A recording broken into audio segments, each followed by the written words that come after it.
How do you get into a relaxed state? What's the first thing you need to do before you can go deep in hypnosis, specifically towards goals? First thing a hypnotist will always do with their clients is get them into a relaxed state. Many different ways to do that. One is called fractional relaxation. Really, fractional relaxation is relaxing part by part each part of our bodies, because once our mind can follow our body, or our body can follow our mind. Once our bodies are totally relaxed, our mind naturally opens up to receive all the positive suggestions that we would like to imprint. So one thing with hypnosis or self-hypnosis, the hypnotic state is a highly suggestible state characterized by deep relaxation and a heightened sense of awareness, a particularly creative, imaginative state. So how do we get into that state? First of all, let's start by relaxing. So I'll take you through a couple of quick relaxation exercises. The first one is just to start by getting in touch with our bodies. So I like to start by closing my eyes, and once I close my eyes for myself, it's a signal for me to shift inward. Some people prefer to shift on a particular focus and focus all their attention, get an intense degree of concentration on a particular spot. For me, I like that spot to be inside. Sometimes I'll actually imagine that I can roll my eyes to the back of my head, and I try to look up through the ceiling of my head all the way back. And I imagine that my eyes are so completely relaxed that I couldn't open them up even if I wanted to, because they're so completely heavy and relaxed. And I start to talk to myself in a particular way, imagining that my body is completely and totally relaxed. So for example, right now, just had a hard workout. My shoulders are not as relaxed as I want them to be. So I notice that.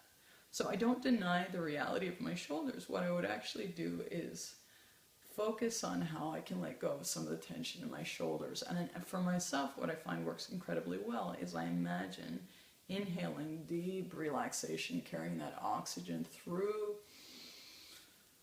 and using that breath to exhale tension that may be in my shoulders, allowing me to relax deeper and deeper, and stretching out my shoulders a little bit to let them relax on a deeper level. So I actually work with what comes up. I use visualization, I use breath, inhaling and exhaling any tension that may be in my neck or shoulders. I even, you can see, use my hands to actually relax my body. And one thing, I'm actually feeling the way a massage therapist would for tension throughout my shoulders, throughout my body, because I can feel when my body relaxes.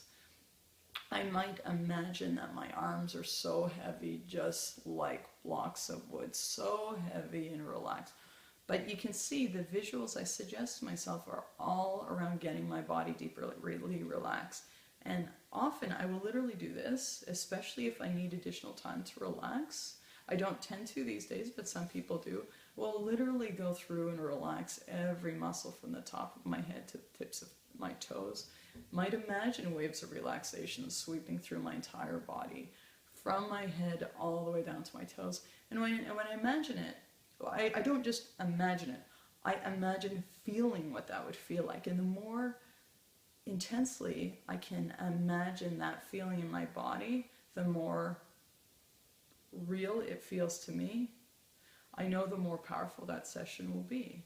So a lot of self-hypnosis really is practicing following your suggestions, whether that's for relaxation or feeling, directing my focus. So often my focus is scattered in day-to-day life. So I actually zero in on what I want to focus on. So right now I'm zeroing in on how my feet feel on the floor, how they're supporting my body, how my feet are strong, but the rest of my body can completely and totally relax.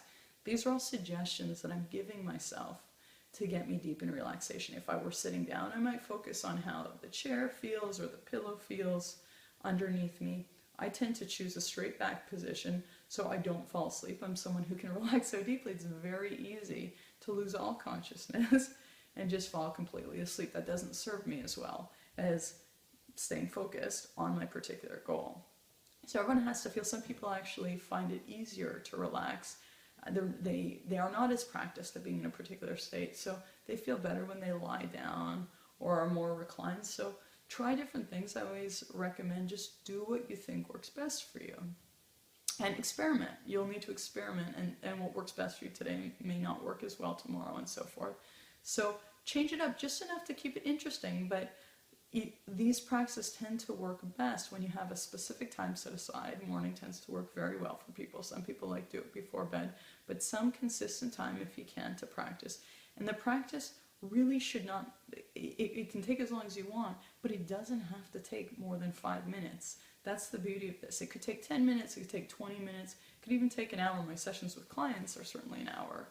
But most people, self-hypnosis is very quick, 5 minutes, 10 minutes. Some people do it during a run, after a run, during any form of exercise, while they're exercising in a state of strength. It's always very powerful and helps your workout too, if you had those suggestions. So feel what works best for you.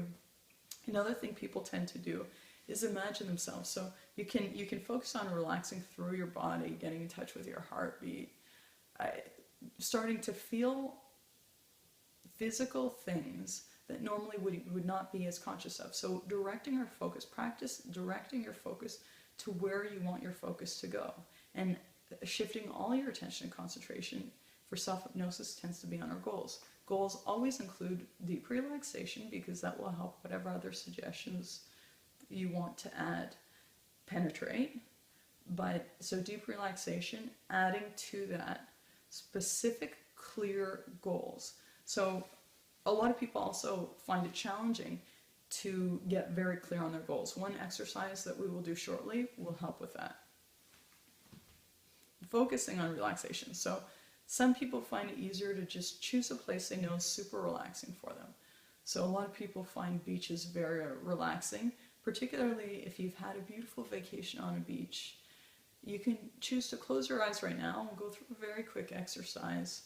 You may choose to add background of ocean waves or any kind of relaxing music. But a lot of people find it helpful. If you've had a beautiful vacation somewhere super relaxing, just imagine you're back in that state. Imagine as vividly and clearly as you can how you felt at your most relaxing time in your life. Connect to a feeling. Choose a moment where you felt totally blessed even, but grateful, relaxed, a moment that was almost magical for you, and how amazing you felt, whether that was because you're intensely relaxed or super happy, or you felt a sense of accomplishment. You did something, you don't know even how you did, but close your eyes, connect to a moment, depending on what feeling you want.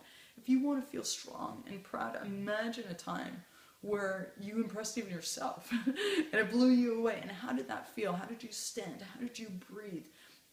How was what did you have to focus on to feel all these positive feelings? And start focusing on all the things that you focused on then, and feel them now. So choosing to connect to a memory, whether that's happiness, let's just choose happiness as an example. Imagine a time where you felt like you had this moment that was magical. You felt so happy. And imagine what it feels like to be bursting with joy and super excited and happy, and all the particular words that are triggers for you that are associated with all of these positive feelings that you want in your life. And let yourself really connect to that memory. See what you saw, hear what you heard, feel what you felt.